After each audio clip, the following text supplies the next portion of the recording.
Oh no. Oh no, the light. Yeah, it's either that or not. This is all cut, obviously. Welcome back, everybody. It's Enlo's here. Today I want to do something a little bit different. If you've ever seen the show Beyond Belief, Fact or Fiction, you know what it feels like to listen and watch certain stories unfold and then try to guess which one actually happened or which one was made up. There's a lot of 411 stories out there that people are telling, but I wanted to do something similar to what Beyond Belief had done. I want you to guess whether the story actually happened, the disappearance or the person being found, or it was totally made up, fiction, not happened actually. And what I'm hoping here is sometimes 411 stories, they can be quite creepy and odd. You can't wrap your mind around it. So it can be a little bit challenging to try and understand which one actually happened and which one didn't. The one that seems more reasonable might have actually been just a lie. And the one that seems impossible to be true might have actually happened even in your backyard. All 5 stories will be from Alaska. After I'm finished telling all 5 stories, I will tell you which ones had actually happened and which ones were made up. So don't go anywhere.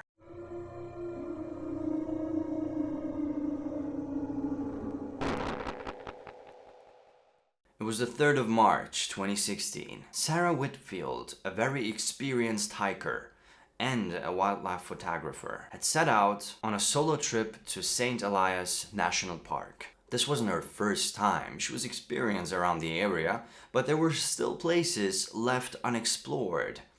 And she was quite interested in getting these wildlife creatures on camera that she hadn't perhaps seen before. As I mentioned, she was a quite professional hiker.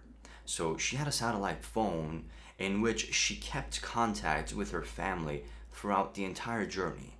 Until, that is, the 3rd of March in the afternoon, all communication was suddenly gone.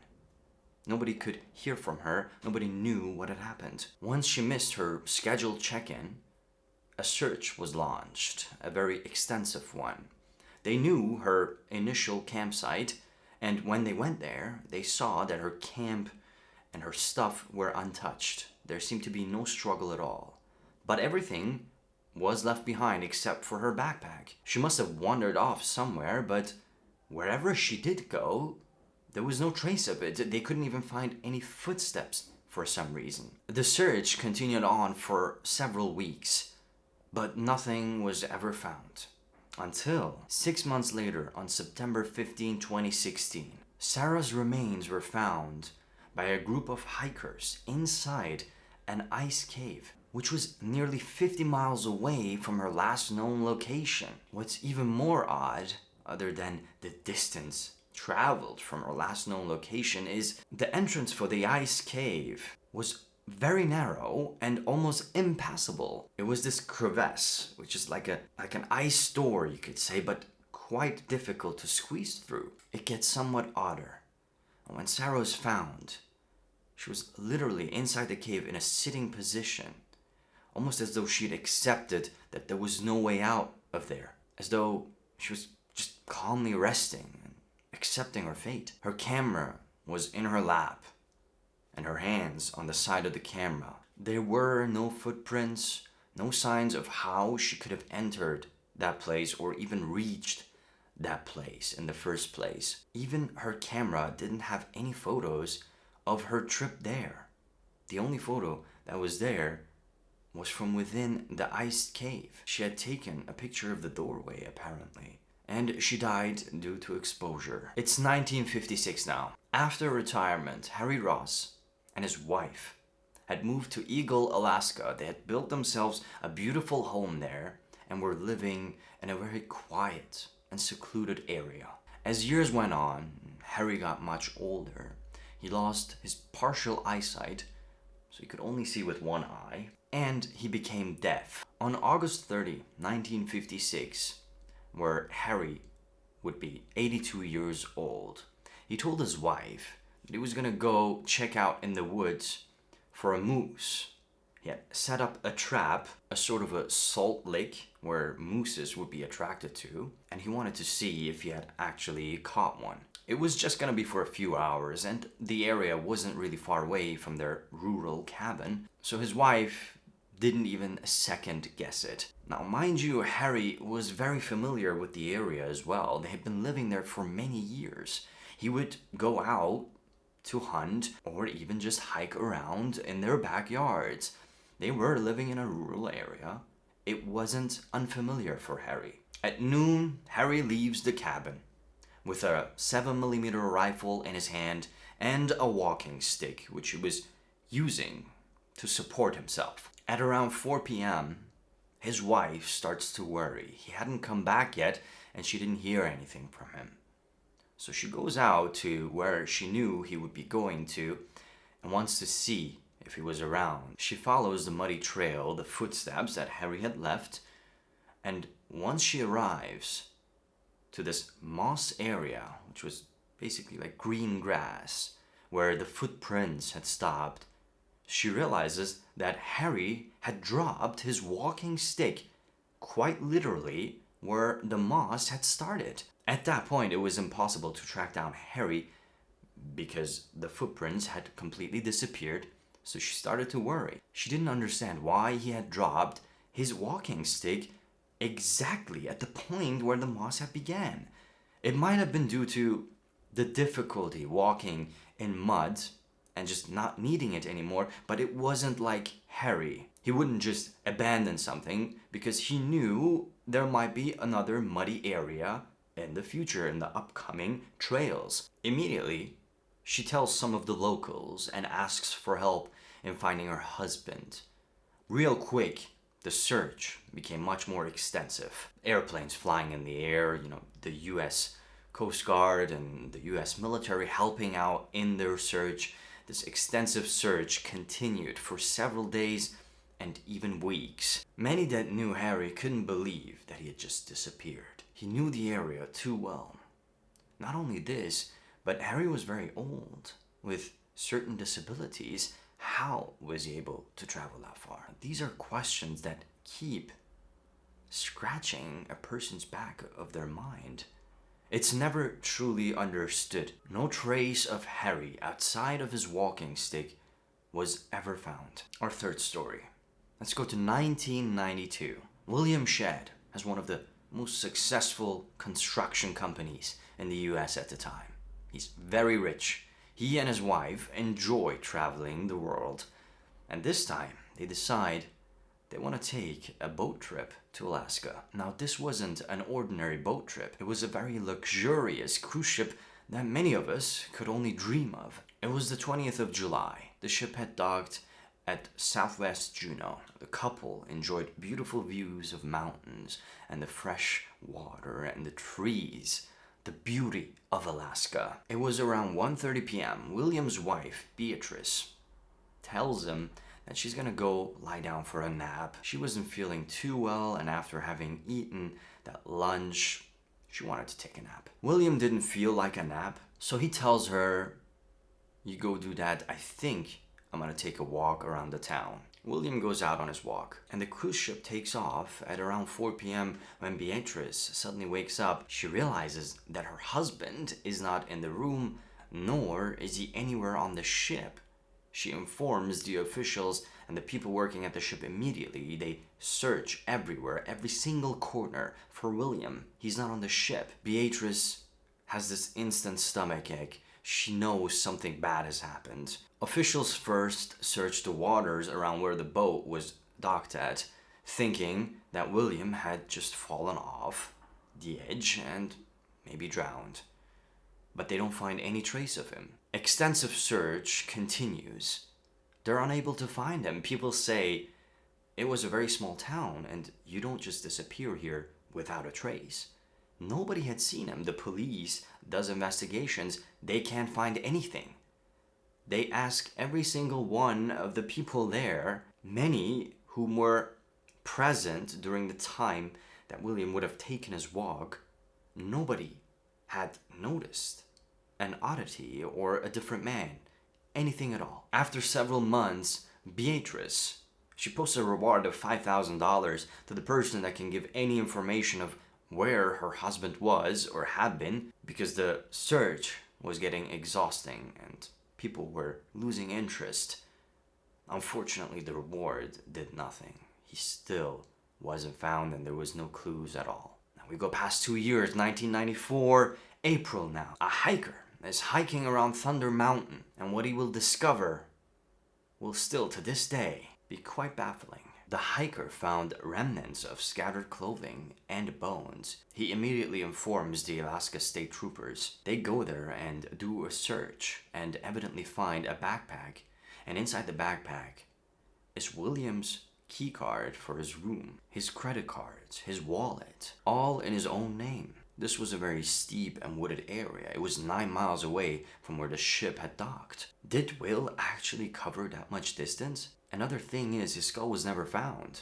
And with the remainder of his bones and his body parts, it seemed to have suffered animal predation. Even if he was able to walk up until that steep and wooded mountain, an animal had attacked him apparently. Or maybe this happened later. Why was he truly there? Some assume that he had Alzheimer's and he didn't know where he was walking, and he just actually made it up there. But what do you think about the fact that at 4 p.m., when Beatrice informed the people on the cruise ship that she was missing her husband, nobody knew whether he was on or off the ship? There's a detail here. Back then, and even today, when you leave the cruise ship, you scan your card as you're leaving. And when you're entering it back, you scan it again. So people know whether you're off or on the ship. This is quite odd because nobody knew whether he was on or off. There was a problem on the system. It wasn't clear. Did William not scan his card? And even if he didn't, then he should have been shown on the ship, shouldn't he? What really happened here? Is this the story of a man who had truly disappeared at the age of 72, when he had so much to live for still and so much riches? Or was it just a made-up story by me or one of my writers that wanted to be eerie? Hey, just a quickie between the stories. Do you know what time it is? It's time to subscribe. If you do enjoy my content, that is. Okay, let's continue. Our fourth story. We're going back to 1982. It was the 12th of October. Mark and Emma Larkin, they had been married for 5 years now, and ever since their youth, they've enjoyed traveling and hiking together, camping in very mysterious areas where many people hadn't actually gone to. And they were successful each and every time. They were one of those people that didn't really believe in the missing cases where people would just strangely disappear. Even though they knew about the risks, they didn't truly care about them.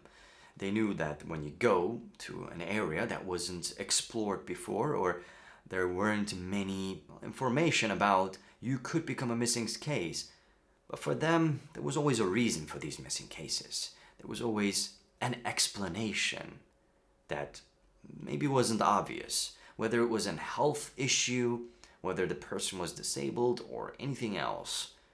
There always should and was an explanation in their mind. So once they got married, they continued traveling even more to go to places they hadn't explored before. This time, it will be Alaska. It was going to be a quick weekend trip in Chugach National Forest, Alaska. It was a very rural area and not much information was around from that spot that they decided to travel to. Now the route that they planned was one of the forest's most rugged and complicated areas. But they made it anyway. Once they made it, they set up their camp, started a fire, and enjoyed the fresh air from the forest. There was also a lake very nearby. The following morning, a group of other experienced hikers were passing through that trail, and they realized in the distance there was smoke coming out. When they went there, it was the fire only recently been extinguished, and the smoke that they'd seen was from this extinguished fire. They saw the camp. They yelled out to see if someone was there. Nobody was there. They checked inside the camp, and Emma and Mark, they weren't there. They decided informing officials because they knew how easy it was to get lost inside the forest. Immediately, an extensive search with canines and even helicopters in the following weeks had begun, because no trace of the couple for the following days and weeks were found. It became soon clear whom they were searching for, because Emma and Mark had informed their families, and their families reported them missing after having taken that trip. People were baffled by this because they knew how experienced the couple was in secluded areas or hiking. Many more months pass by and no trace is being ever found by them, until a hunter finds their remains at an area called Devil's Pass, which was a very notorious and treacherous area of the forest. Basically finds their remains there. And when I say remains, I quite literally mean remains. There wasn't much left to begin with. And the fact is, it wasn't immediately clear who these people were, only after having checked the backpacks that was also ripped apart had they realized, finding the IDs, that it was Mark and Emma's. What's difficult to understand is it was 100 miles away from their campsite. Had they just decided to travel until there, some of the remains were literally buried under the snow at that point. What truly happened here? One detail that still stands out to this day is Mark's wedding ring was found in the same area where their remains were, inside, in this sort of opening of the tree trunk. It was quite literally put there. Did Mark put it there? Did somebody else put it there? How or why did the ring get there? Also, what were they doing 100 miles away from their campsite? Had they just suddenly gotten the idea that let's just start walking and never stop? They had enough food and liquid in their backpacks to perhaps continue on this ultra-marathon type of trail. They would have made it, and perhaps exposure could have been the most difficult aspect of their journey, considering the sudden colds and warms. But let's say even if they decided to walk until there, leaving their camp behind for no reason, why was the fire just recently extinguished? Because smoke was still coming out of it and it was still hot. How can we explain that? And once again, how can we explain the ring? Why would Mark decide to put it there? Or maybe it was someone else. Or maybe this story is just too crazy to be true and nothing like this ever happened, and it was just written by the 411 Angels. Our fifth and last story of the day. Once again, we jump timelines and go to 2004. It's the 24th of February. Richard Hills was an Alaska native. He graduated high school there, he grew up there, and after high school he immediately started working. No time wasted. He had a girlfriend and they had 2 children together. They were living together happily. Now Richard was experienced in a lot of things. He wasn't doing a particular work. He was sometimes working on oil fields, and sometimes he would be working on fishing boats as a commercial fisherman. So on the 24th of February, he gets in his red truck. It's a Dodge. And he starts his drive. Destination is Anchorage. It's basically a 3-hour drive-ish, 150 miles away from where he was living, to receive or pick up his paycheck. However, Richard doesn't arrive to the destination. His employer was expecting him, and when he doesn't show, he immediately informs the officials. A search party is set out, and it's not quite difficult because they know his road or where he would be coming from. So without too much time passing, they're able to find his truck on the side of the road. It's just outside Sterling, Alaska, 50 miles away from his home. His keys still in the ignition, his wallet, ID, and cash on the front seat where he'd be sitting, left behind. Richard was in no sight though. There were footprints starting from his vehicle to the nearby woods in the snow that mysteriously disappeared after 1.5 miles. There was an extensive search done for him with dogs and helicopters. Now the dogs were losing his scent at the exact same location every single time. It was as though he had dissolved into thin air. Some suggested that he might have died of hypothermia and then buried underneath the snow. But in the following months, when summer came and the snow was all gone, they did another search, and no signs of the body of Richard was ever discovered, even doing an extensive area search, not just where his car was found at. So it was very unlikely that that was the case. Richard's mother made a statement saying that her son was equipped with exploring the outside world and surviving in that sort of area. He had lived his entire life in Alaska, and he had been raised to be tough and to be strong. Yet somehow, Richard, leaving everything behind, even the keys and the ignition, his wallet on the front seat, he had somehow disappeared. Odds of him returning back to his car are very likely, because if you leave your keys in the ignition, it means that you're leaving your car maybe for just a short moment, just for an instant. Maybe he wanted to check out something, maybe he thought he heard something, so he just gets out of his car, wants to go see what it was, whether it was something, and then suddenly he's gone. Why he continued on walking for 1.5 miles or towards the woods, or why the dogs were continuously losing a scent on that same area, was a mystery. It's sad and quite creepy, because Richard too was never found, and the family never knew whatever really happened to him. Or maybe it's not that sad after all. Maybe we just made the whole thing up, and all that's disappeared in this story was the integrity of storytelling. What do you think? Our first story, Sarah Whitfield, that was found in an iced cave with her camera. Did this really happen? Or was it made up? Well, if you think that she could have squeezed through an iced cave and then just accepted her fate and sit down there, you were wrong, because we made the whole thing up. How about Harry Ross?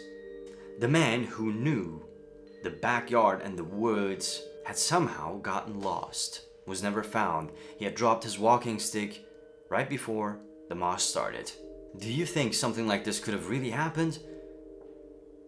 If you do, then yes, you're right. This did happen. How about William? The man who had left the cruise ship without a trace. Unknown whether he was still on the ship or not. Unknown where he could have possibly gone. Nobody had seen anything of him. And then had to travel a steep and very difficult trail to get to the point where he was found with basically remains of his body. Could something crazy as this ever have happened? Yes, it could have. And it did. If you guessed it, congratulations. But what about the experienced couple, Mark and Emma Larkin? They were professionals. They had been hiking their entire lives, camping their entire lives. And after having been married for more than 5 years, suddenly at this certain campsite, they disappear. 100 miles away from where they were found, with a ring inside the tree trunk. This sounds quite ridiculous and made up, doesn't it? Yes, it does, and it was made up. I'm sorry if the ring in the tree trunk gave it a little bit away. Next time I'll try harder. And our last story, maybe the most eerie one, Richard Hills. The man who had started his drive to pick up his paycheck and then never seen again. What do you think happened here? Was it the reality or was it fake? Could he have actually gotten out of his car, leaving the door open even, indicating that he'd be back in an instant and then never really seen again? Could something like this truly happen? Can a person truly ever completely disappear, almost vanishing off the face of Earth? We don't know what truly happened here, but this was a true story. And if you guessed false, I'm sorry, because it did indeed happen. And we're at the end of our 411 true or false stories. I hope you did enjoy this format. It was a bit of a different thing, where we didn't really use the mind the thoughts of the people. And also, we added some fake stories within the real stories to offer some more entertainment. Were you able to guess which ones were right or wrong? Was I able to trick you? Maybe you knew the true stories already, so it was easy for you to guess. But I do hope that I was able to fool some of you. And if it wasn't as professional as Jonathan Frakes does it in Beyond Belief, I hope to improve on it, trust me. And I will hopefully also bring a much more eerie setting to the stories. If you did enjoy it, leaving a like and maybe commenting could help me realize it, and then I'll bring a part 2 in the future. If you didn't enjoy it, let me know what you didn't enjoy about this video, and I'll try to work on that too, because I care about you. Thank you once again for watching. Please do enjoy the creepy and eerie ukulele song that's about to hit the radio. And stay safe, stay eerie.